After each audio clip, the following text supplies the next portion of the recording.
इमारतें नष्ट हो गई, साक्ष्य मिटाने के कई भी प्रयास किए गए, लेकिन आज भी हमारे हिंदुस्तान के सभी राम भक्तों का हमारा राम के प्रति आज भी हमारी आस्था बनी हुई है। 500 साल गुजर गए, 7 पीढ़ियां गुजर गई। हमें इस राम मंदिर को बनाने के लिए जो संघर्ष किया है, आज वो घड़ी आ गई कि आज हमें वो राम जन्मभूमि का जो शिलान्यास और भूमि पूजन का जो आज मुहूर्त आया, उस मुहूर्त को देखने के लिए आज हमें जो सौभाग्य मिला, आज हमारे देश के लिए, सभी राम भक्तों के लिए नहीं, पूरे विश्व के अंदर आज एक बहुत ही खुशी की लहर है।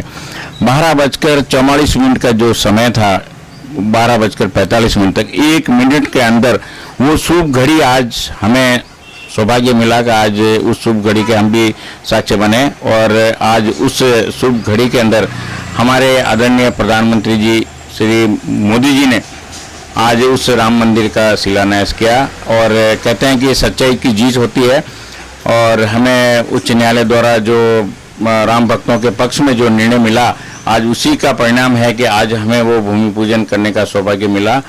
और आज हमारे बीच में इस वक्त भारतीय जनता पार्टी के और राजस्थानी मित्र मंडल धमईगुड़ा के अध्यक्ष सोहन सिंह जी और कुपाराम जी शेरवी भी हमारे बीच में है, रामलाल जी हमर जो कि समाज सेवी है, और प्रकाश जी जाट भी हमारे बीच में है।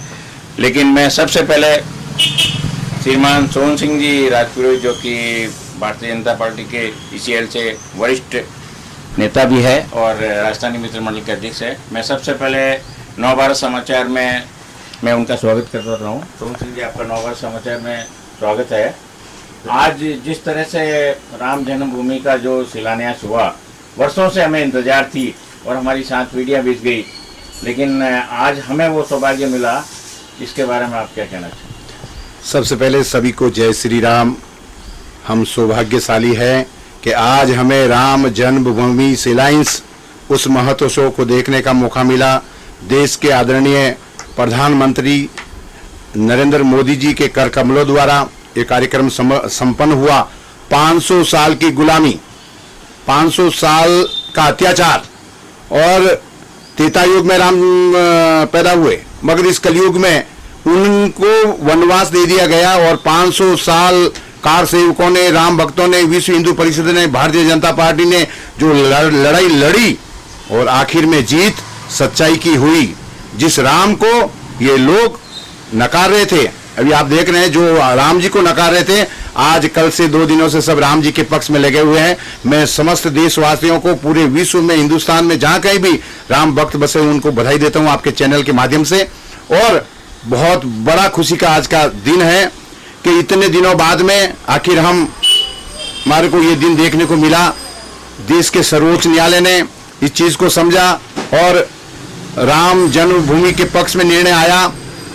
उसके बाद भी कुछ लोगों को अभी उनका कलेजा ठंडा नहीं हुआ है, बिलबिला रहे हैं। तो मैं तो सही बात यही कह रहा हूं कि सभी जो देशवासी हैं उनको बधाई दे रहा हूं।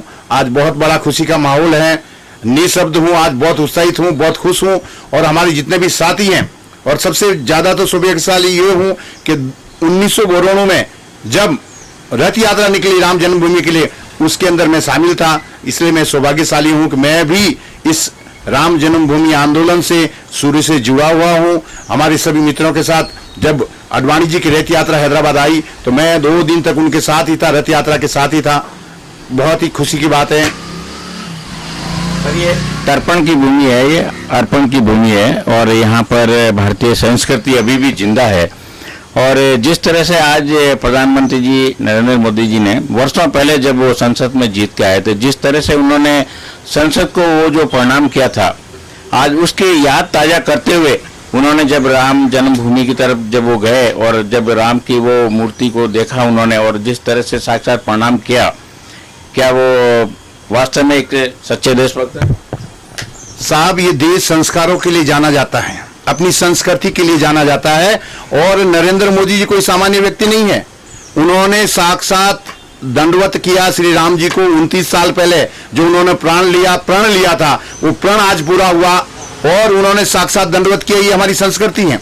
और आपने देखा होगा सभी चैनलों के माध्यम से कि वो जब उतर करके जहाँ सिलाइंस होना था वहां गए, उसके बाद में कोई चीज भूल गए तो वो वापस खुद चल कर चाहे तो वो उनके जो सुरक्षा गार्ड है उनको कह करके बुला सकते थे, मगर वो खुद गए और वो कलश जो था आपने देखा, वो कलश खुद अपने हाथों से लेके आया और वो कलश उन्होंने उस नींव के मुहूर्त में रखा। ये हमारे संस्कार हैं जो सदियों से चले आ रहे, जिन संस्कारों के लिए पूरी दुनिया हमें जानती है, देश नहीं दुनिया हमें जानती है। उन संस्कारों के साथ आज नरेंद्र मोदी जी ने जो काम किया है वो मतलब सोचने वाली भी बात नहीं। जब तक ये चीजें रहेंगी, जब तक नरेंद्र मोदी जी और इस देश का नाम रहेगा, तब तक ये चीजें सब रहेगी।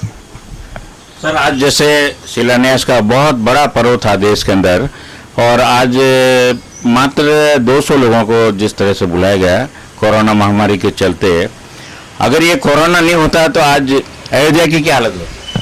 आप कुंभ से भी ज्यादा जनता वहां पर आपको नजर आती, दूसरा कुंभ आपको नजर आता, मगर हमें कोरोना महामारी को बिल्कुल सामान्य तरीके से नहीं लिया। नरेंद्र मोदी जी का निर्देश था, देश के सभी स्वास्थ्य विभाग WHO का भी निर्देश था, उसके अनुसार लगभग 170 लोगों को वहां बुला गया जो कार सेवा में सम्मिलित थे, राम भूमि आंदोलन से जुड़े हुए थे, उन्हीं को बुला गया, क्योंकि कोरोना महामारी ने पूरे देश में अपने पैर फैला रखे हैं।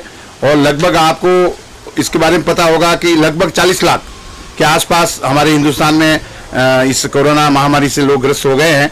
बहुत बड़ी तादाद में रिकवरी हो रही है, लगभग 40,000 लोगों ने अपनी जानें गंवाई है। तो उसको देखते हुए इस कार्यक्रम को बिल्कुल मर्यादित, जिस तरीके से हमारे नरेंद्र मोदी जी ने कहा कि मर्यादा अति जरूरी है और श्री राम जी को मर्यादा के तौर पर जाना जाता है, इसलिए मर्यादा रख करके हम काम करें। 2 गज की दूरी जरूरी, मास्क भी जरूरी, इन सब चीजों को वहां पे उल्लेख किया प्रधानमंत्री जी ने। मैं उनका आभार व्यक्त करूंगा और कहूंगा कि देशवासी उनके बताए हुए मार्ग पर चले। सर, 7वीं रितंबर में कहा था कि अपन जब ठाट से रह रहे थे घरों के अंदर, जिस टाइम राम टाट के अंदर रह रहे थे, तो आज ये सौभाग्य की घड़ी हमारे बीच में आ गई कि जब राम जन्मभूमि का शिलान्यास का भी हो गया, तो अब कितने जल्दी राम मतलब एक भव्य मंदिर के अंदर विराजमान हो। नहीं, मुझे लगता है कि बहुत जल्दी जो टारगेट दिया उससे भी 1-2 महीने पहले ही ये कार्य संपन्न हो जाएगा, क्योंकि बहुत ही प्रतिष्ठित एक कंपनी को ये कार्य दिया गया है और पूरा हिंदुस्तान उसके साथ खड़ा हुआ है, पूरा देश दुनिया उनके साथ खड़ी हुई है। अभी किसी को कोई प्रॉब्लम नहीं है, सब साथ मिलकर के ये राम मंदिर किसी एक व्यक्ति का नहीं है, पूरे देशवासियों का है, सबका है, राम सबके हैं। जैसे नरेंद्र मोदी जी ने बताया पूरी दुनिया के अंदर रामायण है, ग्रंथ है, अलग अलग देशों में राम को मानते हैं, इसलिए राम किसी एक व्यक्ति का नहीं है, किसी एक चीज का नहीं है, राम सबका है और हम सब राम के हैं। इसी को हम चरितार्थ करते हुए आज खुश हैं कि राम लाला टेंट से निकल करके अभी महल में आए और बहुत जल्दी आपको उस भव्य मंदिर में नजर आएंगे। और जिन चीजों को बहुत सारे लोग चले गए हैं इस आंदोलन से, जो अब नहीं है, प्रत्यक्ष रूप से नहीं है, सूक्ष्म रूप से वो उपस्थित हैं, उनको भी मैं नमन करता हूं कि उनका बड़ा आंदोलन, बड़े कार्यक्रम में लिए भाग, उनका समय आज वो हमारे बीच में नहीं है, मगर उनको भी हम आपके चैनल के माध्यम से बधाई, वो शुभकामनाएं देते हैं, नमन करते हैं कि आज उनके कठिन परिश्रम से आज इस घड़ी को हम देख पाए हैं। हमारे बीच में और भी राम भक्त हैं, हम उनसे भी आज का थोड़ा शॉर्ट में जानना चाहेंगे। जैसे हमारे बीच में कुपाराम जी श्री भी है, आज का जो माहौल जिस तरह से हुआ, आज के माहौल के बारे में क्या कहना चाहिए? जय श्री राम। सभी हिंदू बंधुओं को बहुत बहुत बधाई और विशेष करके हमारे नरेंद्र मोदी जी को बहुत बधाई, उन्होंने अच्छा काम किया। जय श्री राम। हमारे बीच में समाज सेवी रामलाल जी हमर भी है, उनसे भी हम जानना चाहेंगे कि आज की खुशी किस तरह प्रकार से वो जाहिर कर रहे हैं सुबह से। खुशी की तो कमी है ही नहीं है, जय श्री राम, लेकिन जो काम हो रहा है करने के लिए कुछ शब्द नहीं है, कहे उतने कम है। बहुत बधाई मोदी जी को, जय श्री राम। प्रकाश जी भी हमारे बीच में है, युवा राम भक्त है, और उनसे भी हम जानना चाहेंगे आज सुबह से, जैसा कि सोहन सिंह जी के नेतृत्व में आज सुबह से मिठाइयों का वितरण हो रहा है, और आप किस तरह से आज खुशी का इजहार कर रहे हैं? देखिए, आज हमारे देश में बहुत अच्छा माहौल है और सब हम मिलजुल के रहे। जय श्री राम। तो आज सभी राम भक्त खुश है, न केवल देश में बल्कि पूरे विश्व में सभी लोग खुश हैं। सारे काम होंगे राम जी के नाम से, राम जी का मंदिर बनेगा बड़े ठाट से। कैमरामैन आलोक के साथ मैं पर्वत सोलंकी, नव भारत समाचार, हैदराबाद।